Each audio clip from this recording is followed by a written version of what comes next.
Hallelujah, to God be the glory. Purihin po ang Panginoon. Let us open our Bible on Job 17 verse 9. Praise the Lord. The righteous also shall hold on his way, and he that hath clean hands shall be stronger and stronger. So, kinakailangan ganito ang ating matatawag na anyo. O ito yung ating buhay, righteous. So, kung kinoconsider natin ang ating buhay ay righteous dahil sa mercy ng Diyos, dahil sa banal na salita, dahil sa kanyang guidance, wisdom, lahat-lahat. Hindi basta-basta maging righteous sa harapan ng ating Panginoong Diyos kasi standard niya ang righteousness na gusto niyang ating maangkin. Hindi lang basta-basta righteous ka sa sarili mo lang na standard.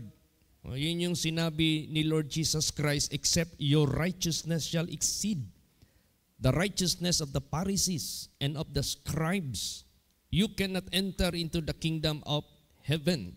Meaning to say, kinunclude ni Lord Jesus Christ na ang righteousness ng mga Pharisees and scribes are man-made righteousness. Standard lang ng tao.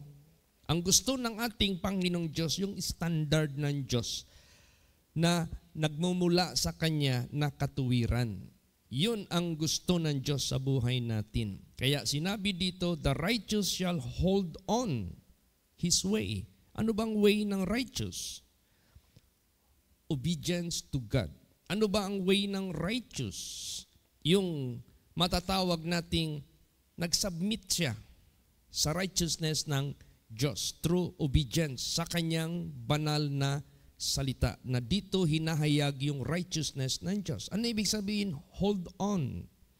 Pag sinabing hold on, yung bang continuous, persistent, kumbaga. Persistent meaning to say, continuing without change. Hindi ka na nagbabago. Patuloy ka na. Hindi ka na nagbabago sa katuwiran, hindi ka na nagbabago sa katuwiran ng Diyos. Nandyan ka na lagi sa holiness, nandyan ka na lagi sa godliness, nandyan ka na lagi. Yan ang ibig sabihin yan, the righteous also shall hold on his way. Persistent ka. Tulad niyang pagsimba ninyo dito, 3 times a week, dapat i-hold on nyo yan. That is the way of a righteous person. Yan yung require ng Diyos sa buhay natin. Kailangan i-hold on mo yan. Kailangan i-continue mo yan. Kailangan maging persistent ka. Kailangan hindi ka mababago sa ganong klaseng way na pagsamba ng ating Panginoong Diyos. And he hath clean hands shall be stronger and stronger. Hindi tayo tinatawag na without improvement, without development, without hindi ka nag-i-innovate, hindi po. Stronger and stronger. Yung ating liwanag, brighter and brighter. So, ini-improve tayo ng Diyos in terms sa paggamit ng Diyos sa atin, pinapalakas niya. If we are going to look back, yung ating previous for how many years na lumipas since na nag-serve tayo kay Jesus, ikumpara natin ngayon, medyo napakalaki ng difference. Yung pag-entrust ng Diyos sa buhay natin sa ministry, mas malaki. Ang kakayahan na binigay ng Diyos sa atin para makapagbigay sa gawain, lumalaki. Salamat ako kay Lord Jesus, pinaintulot niya ako na makapagtayo ng aming parsonage. At ang proceeds niyan sa sasakyan na van. Yung van na yan, yan yung nung unang panahon, Pinoy 2. So nag-upgrade ako, yung mga blessings na natanggap ko, out of tithes. Binenta ko yung Pinoy 2, nag-add-on ako. Hanggang ganun lang, hanggang lumaki siya ng high ace. At yun, ang proceeds na yan na yung parsonage. At hindi rin ako pinabayaan ni Jesus, nandyan pa rin ang dilika. Nandyan pa rin ang Sorinto para continuous yung pag-ministering natin kung saan man ang merong call, mabundok man, mapatag man. That is how God is so wonderful. Na pag tayo ay maging persistent, pag i-hold on natin bilang righteous ang way na tinuro ng Diyos sa buhay natin, we will not remain as is or the same, but we shall be stronger and stronger. Look at yourselves. What blessings you have or do you have today comparing before? Ang laking difference. Nung una, umiiyak ang ilan dito, mawawala na ng house in lot. But as you hold your way as being righteous in the presence of God, tingnan nyo, hindi kayo pinabayaan ng Diyos. Ang ilan nagkasakit sa inyo sa ikamamatay, tingnan ninyo. Dahil hindi pa panahon na magpahinga, binigyan ka ng kagalingan miraculously. So, nag-i-increase yung privilege, yung blessings, yung kakayahan, nag-i-increase tayo. Bahala na dahan-dahan. Bahala na dahan-dahan. Basta out of righteousness na galing sa Diyos. That is very important. Kaysa para kang rocket. Alam mo, dinidespise tayo noon. Buhay pa si Pastor Samuel Gabre. Sino ang nagdi-despise sa atin? Alam niyo ni Sister Emma kung sino yan. Kayo, sakop ni Samuel Gabre. Para kayong mga pagong. Ang bagal-bagal ng ano ninyo. Ng inyong progress. Sa inyong ministry, sa inyong gawain. Tingnan mo ako, para akong rocket. Ang bilis. Ang importante, nasa righteousness tayo ng Diyos. Bahala na mabagal. Kasi, pag righteousness ng Diyos, meron niyang matatawag nating equivalent na eternal life, eternal blessings, eternal peace, eternal joy. Basta righteousness lang ng Diyos. Huwag tayong mabahala. Anumang meron tayo, anumang wala tayo noon, anumang meron tayo ngayon, pareho pa rin tayo. Mag-hold tayo sa righteousness ng Diyos na itinuro niya sa atin. Bahala na mag-increase yung pinagkatiwala niya sa atin. Bahala na mag-increase yung paggamit niya sa atin. Huwag nating titikan yan. Baka magpataas tayo. Huwag tayong magtitik niyan. Baka ma-divert tayo sa materialism and carnality. Huwag.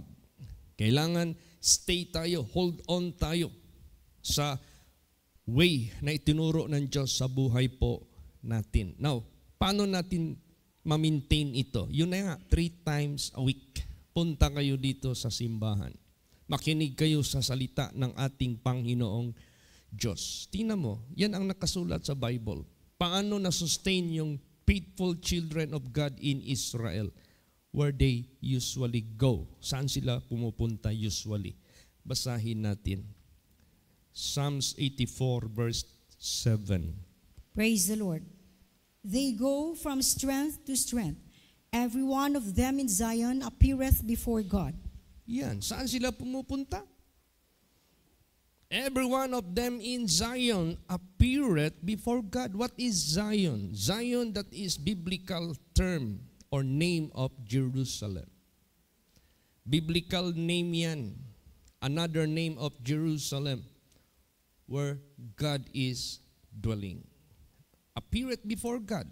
O, saan ka makakapunta that you might appear yourself in the presence of God? Dito, sa simbahan. Dito sa kanyang sanctuary. Ano ang magiging outcome from strength to strength? No weaknesses. From strength to strength. No fainting. From strength to strength. Ma-assure natin ang ating endurance. Ma-assure natin ang ating pag-continue till the end because strength to strength as we continue, as we hold on our way na tinuro ng Diyos sa buhay natin, let us not stop appearing before God in His sanctuary. Praise the Lord. Kasama na yan sa ating paglilingkod sa ating Panginoong Diyos. At sabihin ko sa inyo, baguhin tayo ng Diyos. I-change tayo ng Diyos. Kung yung unang verse, stronger and stronger, meron na namang ibang term na ginamit dito ang Diyos. Basahin natin. Proverbs 4:18. Praise the Lord.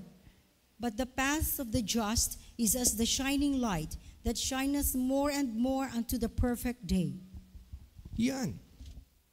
Makikita mo, bakit gusto ng Diyos 3 times a week tayo magkita-kita dito? Gusto ng Diyos i-secure yung pagiging just, pagiging righteous ng bawat isa sa mga anak ng Diyos. At gusto ng Diyos, ipalis niya ito.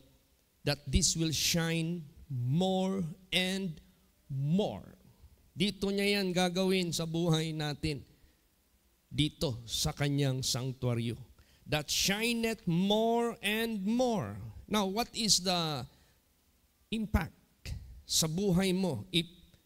Kung sa suga pa na, kung sa headlamp pa na sa sakyanan, motorman o 4 wheels, kung ang imuhang headlamp mas taas ang iyahang power, what is the advantage? If the power is lesser, what is the disadvantage? You cannot speed so much. Kasi malapit man lang makita mo, you cannot see what is farther vision. Malapit lang eh. Babagal ka, mahina ka. Pero kung mataas ang wattage, you are shining more and more. Pag sinabing more and more, it is being adding. Nagdadagdag, nagdadagdag, not stagnant. So habang yung ilaw natin ay naging brighter and shineth more and more, lumalayo yung ating pananaw. Lumalawak yung ating paningin. Maraming mga taong makaka-benefit sa liwanag na ating dinadala. Ang ganda kaya, ang sarap kaya na dala mo yung liwanag at ang liwanag na yan, shineth more and more. Rumarami ang ma-accommodate, lumalawak ang mararating. Ibig sabihin yan, God will bring us to a greater, matatawag natin, mission, greater task, greater impact, greater result sa paggamit ng Diyos sa buhay po natin. Greater ang ating maambag sa gawain, greater ang ating matulong sa iba, greater ang ating ma-impart sa mga tao, greater number of people ang makaka-benefit sa paggamit ng Diyos sa buhay natin. So, habang ginagawa natin ito continuously, persistently, meron tayong tinatawag na improvement, meron tayong tinatawag na progress, meron tayong tinatawag na nag-grow tayo. Di, maganda, mabuti, hindi na tayo magkakaproblema na maging fruitful. Hindi na tayo magiging problema sa pag-abound sa gawain ng ating Panginoong Diyos. Because it is naturally, it is by the way of God, nangyayari na sa atin, ginagawa niya sa atin. All we have to do is to hold on your way as a righteous person. Praise the Lord. I-ano mo lang, i-continue mo lang, i-hold on mo lang, maging persistent ka sa pagiging righteous sa harapan ng ating Panginoong Diyos. Tapos sinabi pa dyan, shine it more and more unto the perfect day. When will be that perfect day? Kailan yung perfect day na yan? Na ang liwanag natin will shine more and more until the perfect day. The perfect day, that is the perfect will of God na kunin ka na. The perfect day, yan yung perfect will ng Diyos na magpahinga ka na sa pag-labor mo. Ang perfect day, either ang pagbalik ni Lord Jesus Christ na meron kang kahandaan, yan yung perfect day. Ibig sabihin yan, secured ang ating kaligtasan, bless ang ating buhay sa sanglibutang ito. Sinong may tuturo natin na gumawa nito sa buhay natin? It is God. Why? We came here. Pumunta tayo dito. He is the source of power. He is the source of righteousness. He is the source of our holiness. He is the source of our godliness. So dahil pinatuloy natin niya, that is the reason why we shine more and more. We become stronger and stronger. Ang laki ng impact sa ating spirituality. Mag-abide lang tayo sa standard ng Diyos. Praise the Lord. Walang sino sa atin dito makapagtuturo sa isa't isa sa atin because of him, because of her. No, because of him, because of God. Dahil sumunod tayo sa kanyang direksyon, sa kanyang instruction. So wala tayong no worries. Dito sa buhay, no worries. Sa kabilang buhay, no worries. Basta hold on lang. Hawakan lang natin ng mahigpit, wag nating bitawan. We are equipped by God. Aside na mag-shine tayo more and more, aside na maging stronger tayo and stronger, God will equip us spiritually for the spiritual warfare. Alam mo ang spiritual warfare sa sanglibutang ito? That is the reality sa buhay ng tao sa sanglibutang ito. Meron tayong tinatawag na spiritual warfare na kumikilos sa sanglibutang ito. Pag hindi ka being equipped by God, matatalo ka sa kadiliman. Matatalo ka sa fallen angel. Matatalo ka sa kaaway ng Diyos. Kaya isa na bakit tayo pupunta dito 3 times a week to equip us. Basahin natin. 2 Corinthians 6:7. Praise the Lord. By the word of truth, by the power of God, by the armor of righteousness on the right hand and on the left. Yan. By the word of truth. Alam mo, grabe ng ngayon. Ang kasinungalingan na kumakalat ngayon sa sanglibutang ito. To weaken, to confuse the people sa pag-believe sa totoong Diyos na naghayag sa kanyang sarili by our Lord Jesus Christ, by the word of truth.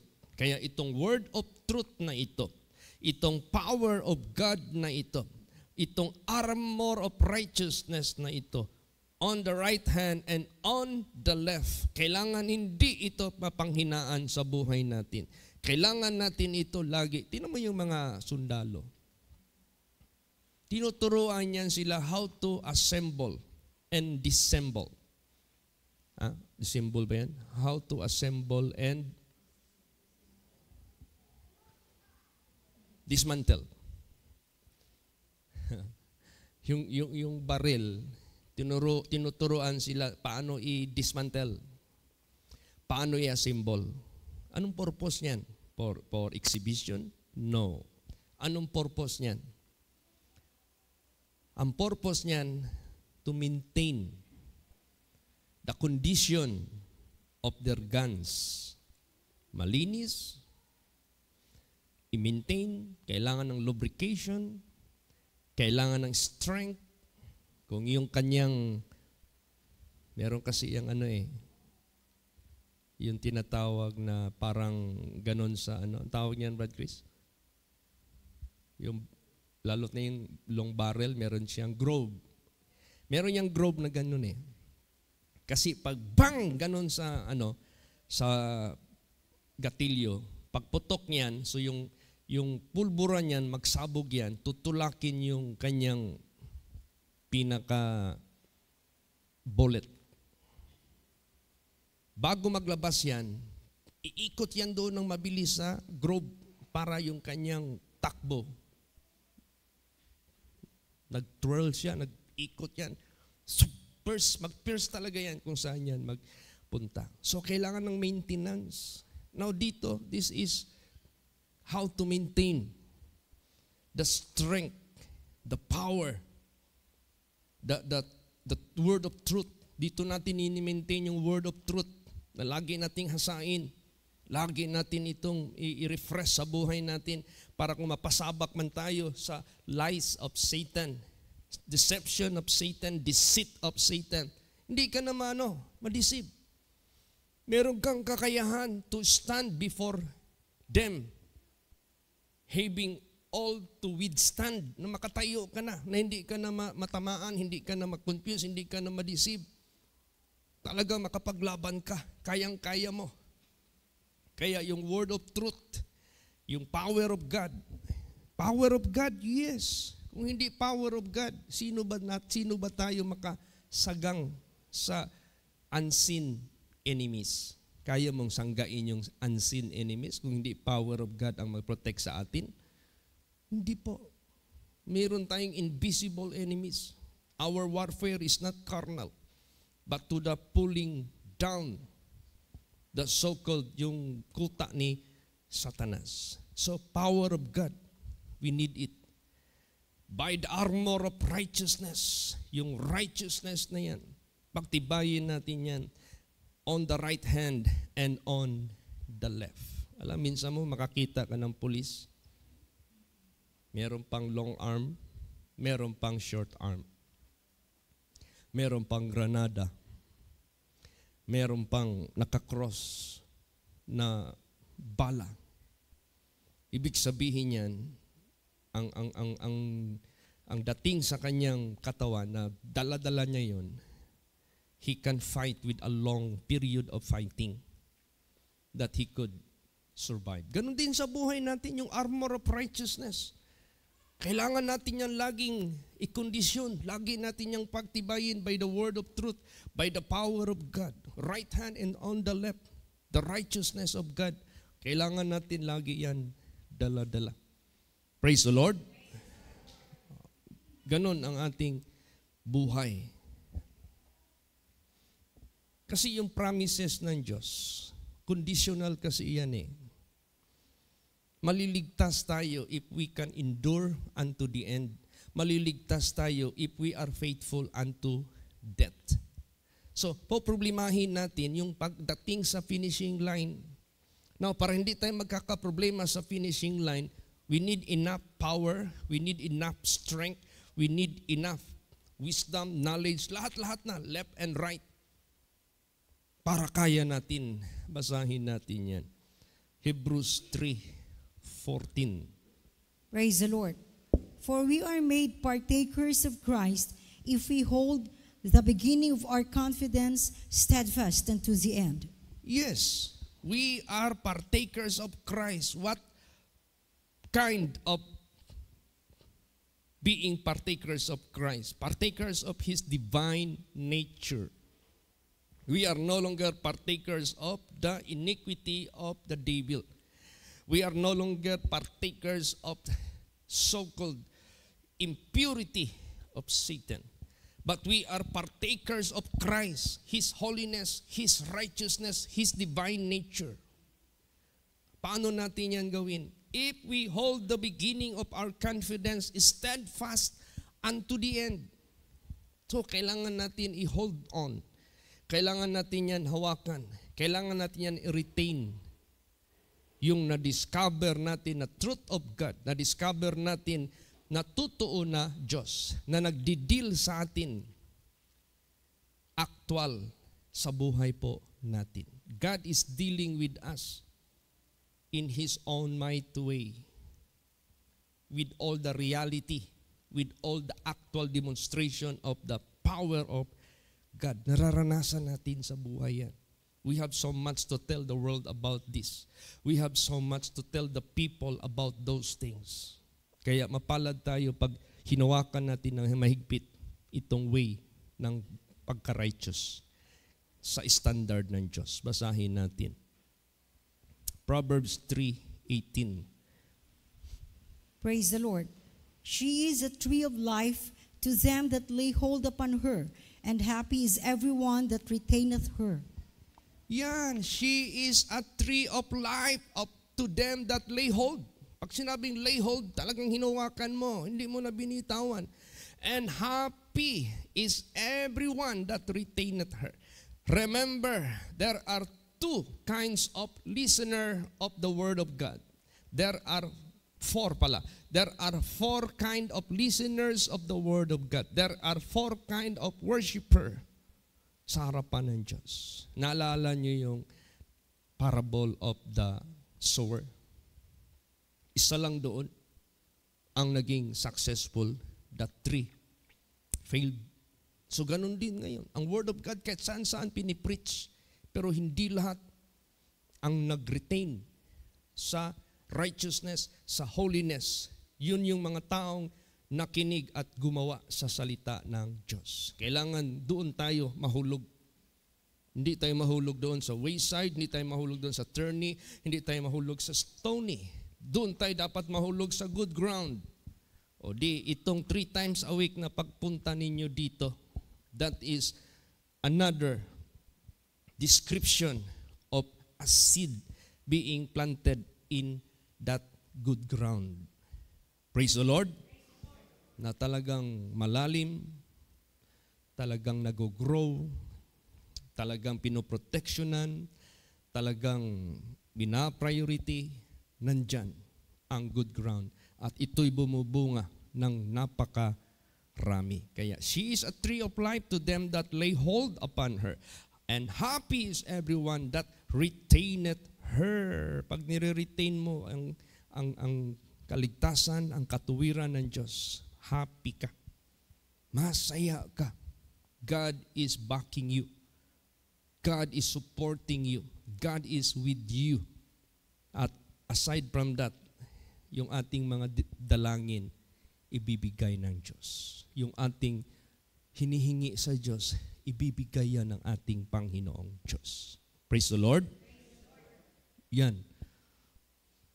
Ang alam mo when I received some tendencies na may magbisita dito sa akin from Parin place. Ang una ko agad nagbigay ng question ko, where could I accommodate? Ikaw, may bisita ka na expected, ano ang problemahin mo? Di ba accommodation? Yes, there are so much hotels in Davao City. Pero iba, if you accommodate it in your own property, in your own way, iba yun eh. Praise the Lord. Oo. Kaya yun ang gipray ko kay Lord Jesus. Lord Jesus, na-develop na yung area namin dito. Okay na yung paghiga ko dito. Pero how about if ever I receive some visitors? Mag-ask na naman ako ng favor sa inyo. Sister Len, please ask Sister Marlene, hingi ako favor, o kaya mag-chat ako sa Russia. Yung bahay sa taga-Russia, si anak ni Brad Usoy, hindi ba yan furnish? O kaya ako dyan, hingi ako sa inyo ng favor, meron din kayong pamilya. So nag-asa ako kay Jesus, Lord Jesus.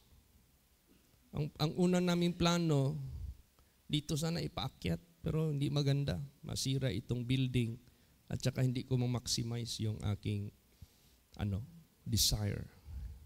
So, yun, grant ni Lord Jesus.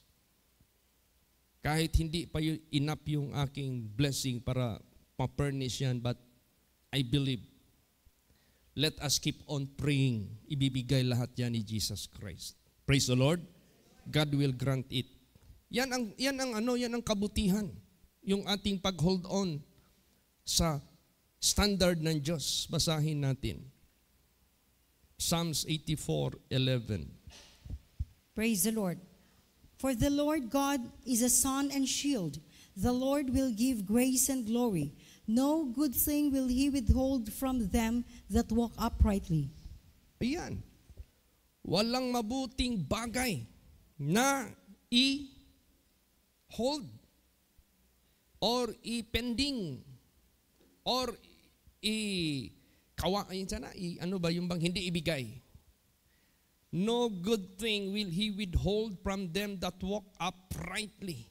If you hold your way, being righteous and upright, paghingi mo sa ating Panginoong Diyos na kailangan mong hingiin sa Kanya, hindi niya yan pigilan.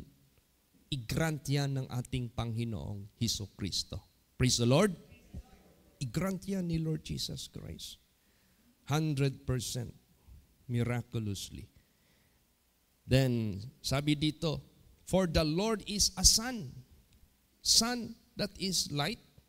Sun that is clear, future. And shield, protection, security. Tingnan mo yung logo ng PNP. Shield. Protector. To protect the citizen of this country.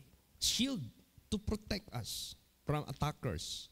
Sun to brighten our future. Siya yun sa buhay natin.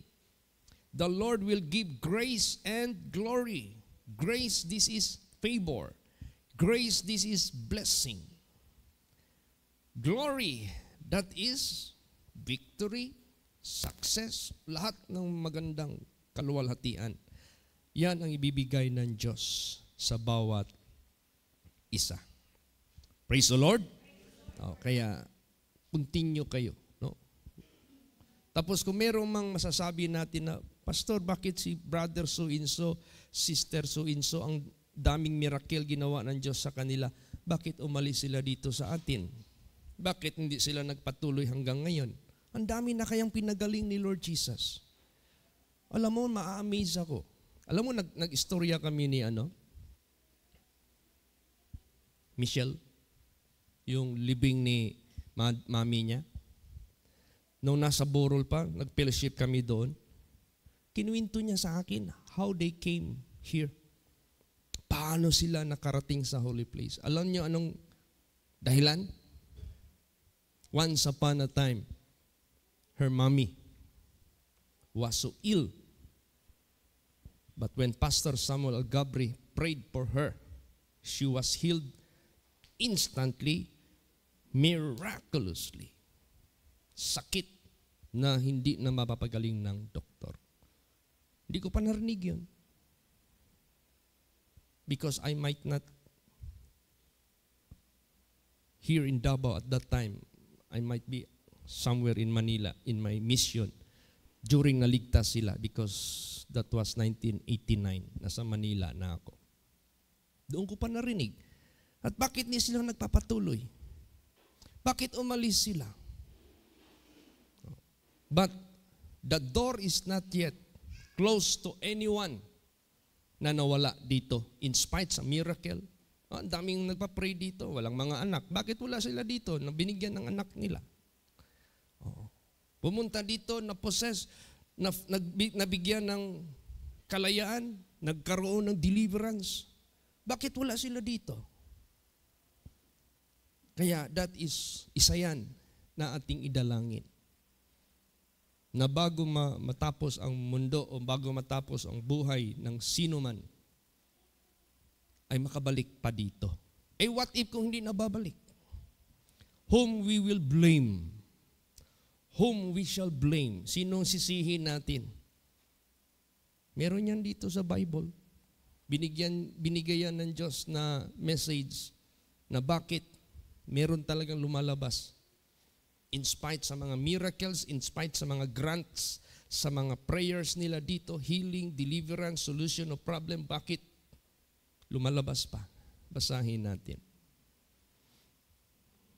1 John 2:19. Praise the Lord.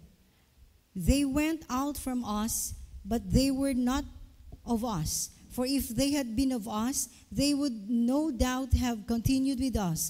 But they went out, that they might be made manifest that they were not all of us.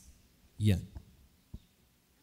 I hope and pray na hindi ito ang mangyayari sa mga lumabas. Na to the extent, hindi na sila makabalik. To the end, hindi na sila makabalik. Pero pag nangyari ito, wala tayong magawa. They went out from us. They were not of us. For if they had been of us, they would no doubt have continued with us. But they went out, and they might be made manifest that they were not all of us. Talagang, pag sila'y lumabas, hindi na natin yan kasalanan. Basa pa. Deuteronomy 13:13. Praise the Lord. Certain men, the children of Belial, are gone out from among you, and have withdrawn the inhabitants of their city, saying, Let us go and serve other gods which ye have not known. Yan. Dito nila naranasan yung kapangyarihan ng Diyos. Dito nila naranasan yung power of God. Lumabas pa sila. Pumunta pa sila doon sa hindi nila kilala, na hindi pa nila naranasan, hindi pa nila nasubukan ang kapangyarihan ng Diyos. Samantalang na-encounter na nila ang Diyos, sa dakong ito, na-experience na nila ang power of God. Bakit sadya pa silang lalabas? Bakit magpunta pa sila doon sa hindi nila kilala? Anong sinabi dyan? Certain men, the children of Belial, are gone out from among you, and have withdrawn the inhabitants of their city, saying, Let us go and serve other gods, which ye have not known. Pag sinabing other gods, this is not the true God. This is false gods. Mapupunta ka sa kasinungalingan. Mapupunta ka doon sa fake na Diyos. Kaya itong buhay natin, ipagtaguyod natin itong ating nakamit na totoong salita ng Diyos. Nakamit na standard na righteousness ng ating Panginoong Diyos. Nakamit na experience natin by the power of God. Na-experience natin ang power of God. Kayo, pasalitain ko kayo sa buhay ninyo. What power of God na-experience nyo sa buhay. Ang dami nyo kayang masasabi. Ang dami nyo kayang masasabi. Ako sa buhay ko lang, bago pa ako sa holy place, akala ko okay lang. Kahit alam ko na bawal yung magkanta ng worldly song, ginawa ko.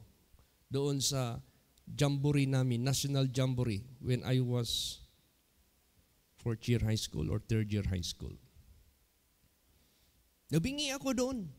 Awit ako doon ng aking mga favorite songs.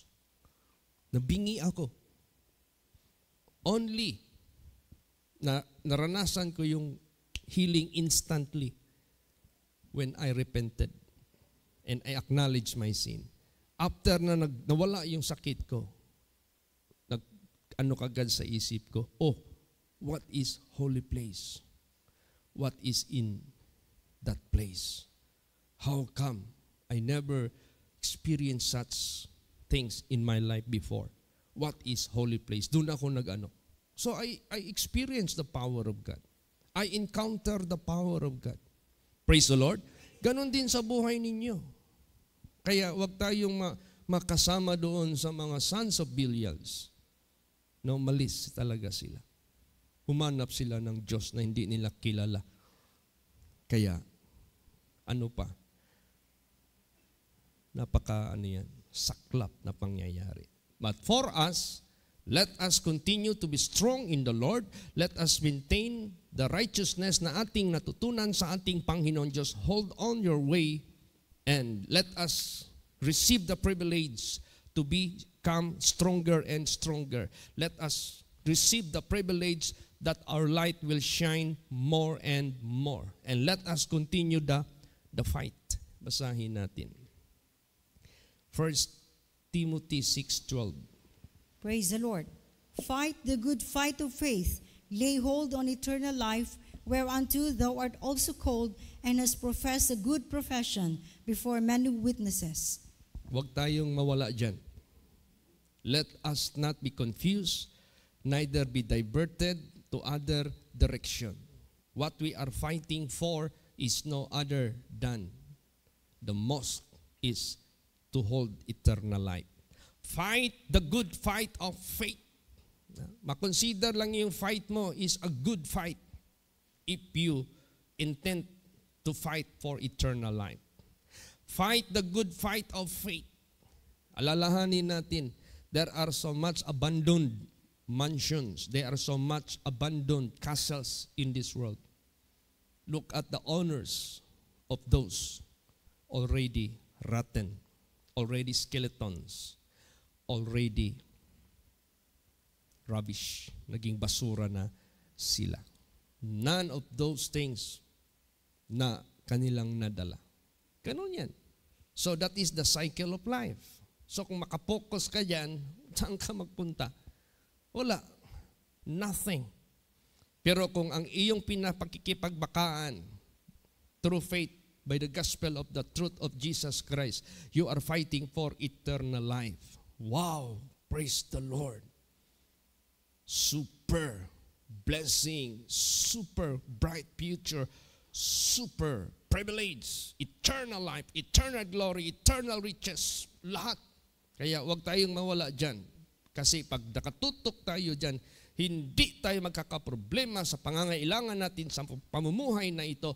Hindi tayo magkakaproblema sa magiging kinabukasan natin sa pamumuhay natin. Hindi tayo magkakaproblema sa pangangailangan ng ating ministry.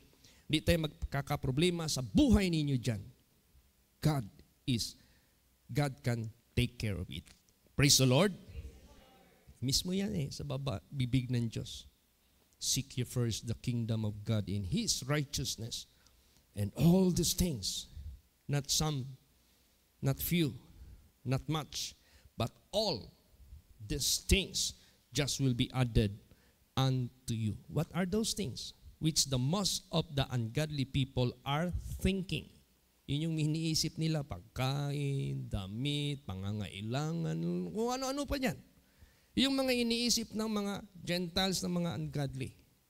But for the people of God, hold on, my child. Then, lahat sagot ng Diyos. Hindi tayo magkakaproblema. Praise the Lord. Kaya, please support me in your prayer, no? Na masustain itong construction. Hindi basta-basta. Sabi nga ni Brad Bernard sa akin, Pastor, maatipan mo kaya yan? Maatipan ko ba daw yan? Makarating ba daw yung budget ko hanggang atip? Kasi sabi niya sa akin, huwag ka muna mag-walling. Wala muna, bare mo na lahat. Puro lang yung poste, tsaka beam, tsaka flooring sa second floor, tsaka poste, then atip. Yan lang muna unahin mo, Pastor Chit. Tinanong niya ako, makarating ba daw ako doon hanggang roofing? O di challenge yan sa buhay ko. Alam mo, Brad Bernard, contractor yan dati . He knows. According to his experience, ano ang construction ng bahay. So, anong gagawin ko? Doon ako maglapit. Who promised us, not only me, who promised us that everything that we ask in prayer, He will not withhold. Ibibigay niya yan. By the grace of God, by the power of God. So, ano ang pakikibakaan natin? For eternal life. Siya na bahala sa ating pangangailangan. Siya na bahala sa ating how He will lengthen our life. Diba? Anong aral nakuha natin kay Dr. Willie Ong? Bakit bumagsak yung health niya? Stress. Bakit na-stress siya? When he ran for vice president, hindi man siya nanalo. Tapos naka-receive siya ng mga buzzers, yung mga comments na mga negative sa kanya. Dinibdib niya. Siguro sensitive din niya na tao, mabait na tao, honest na tao, pero nasasaktan. Masyado niyang dinibdib. Naku, hindi niya na-notice. nagkaroon siya ng stress sa isip. Masyado niyang dibdib yung mga negative na mga comments against sa kanya. Hanggang naghihina yung immune system niya. Hanggang nanaig yung cancer cell sa buhay niya. Yan ang Kaya ang pinaka na issue ng health problem, stress. Kailan tayo may stress? Pag mag-disobey tayo sa Diyos. Kailan tayo may stress? Pag if we are not right in the eyes of God. But if we are right in the eyes of God, we are walking in righteousness, in holiness, in godliness dahil minintain natin yung ating spirituality. Wala tayong stress. Di tayo magkakaproblema, walang anxiety. May magsira sa atin, we are not affected. Because we do not expect praise, appreciation, recommendation from men, but we are looking and seeking for the commendation, for the praise from God. Praise the Lord. So worry-free ka. Do not expect too much to men, to any people. Mapostrate ka lang. Bibitawan ka talaga. Hindi ka unungan. But if God, siya ang ating minintain sa buhay natin, hindi ka no regrets sa buhay mo. Praise the Lord. Basa 1 Timothy 6:19. Praise the Lord. Laying up in store for themselves a good foundation against the time to come, that they may lay hold on eternal life. Yan ang natin, laying up in store. Jesus said, lay not treasure on earth, where moth and rust that corrupt and thieves rob through. Totoo man yan. Sige, magtayo ka ng mansion, magtayo ka ng castle, magtayo ka ng magnificent na napakalaki. Alam mo, minsan magpunta ako dyan sa Huna. May malaking bahay dyan ni Ampatuan. Koral pa lang, millions ang halaga. Pero wala nang may-ari dyan. Patay na yung ama nila. Kulong na yung mga nakasuhan noon ng yung massacre. See? Oh. Tama lahat. Hindi magsinungaling si Lord Jesus Christ. Praise the Lord. Oh. Bigyan tayo ni Jesus ng bahay na komportable. Praise the Lord. Bigyan tayo ng bahay na patikman tayo ni Lord Jesus Christ na maka-accommodate sa ating pamilya. Praise the Lord. But do not lay your treasure dyan. Iwanan natin lahat yan. Lay up treasure, laying up in store for themselves for a good foundation against the time to come, that they may lay hold on eternal life. Praise the Lord. Alam mo, minsan merong bagong statement ang mga scientists ngayon. What it look like the entire universe. Ano ba talaga ang makikita sa entire universe? Alam mo ang kanilang conclusion? Ambot na, nakapoy na siguro sila. Sa layo na ng biyahe ng kanilang mga na-invento na space camera. Hindi pa rin naubos. Kaya ang masabi nila, infinite. Praise the Lord. Universe is infinite, and that is how God described His kingdom. Forever, infinite, without end. See? Darating tayo dyan, magdating ang panahon. If we hold steadfast unto the end. Praise the Lord. Hindi ito walang kabuluhan, laying up in store for themselves a good foundation against the time to come, that they may lay hold on eternal life, that you may spend it in the kingdom of God. Tapos, hindi pa tayo magka-problema. Alam mo yung, if I'm going to figure out my life before I came to know Jesus Christ, before I served Jesus, faithfully, honestly, I thought I would remain yagit.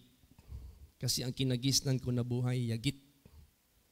Yan ang atmosphere ng buhay ko sa San Pedro. Shine boy, sipstick vendor, newsboy, yung magbibinta ng sandubag, street boy. Akala ko tatanda na ako dyan sa Rizal Park. Totoo yan.